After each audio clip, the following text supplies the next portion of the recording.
So today was my second day of the Gift of Dyslexia workshop. And, as I posted yesterday, on the day of the workshop, the morning of, I tested positive for COVID, but I decided to go through with the workshop, continue, and that was the best decision I ever made. I am learning so much from this workshop. If you have read the book, The Gift of Dyslexia, then I would say, and you teach kids or you have a child who is dyslexic, I would say go for this course. It is so beneficial.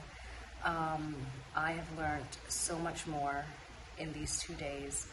And of course the book is great, but just this hands-on activity and, all these breakout room sessions that go on, it is amazing just to be here and to be learning all these things.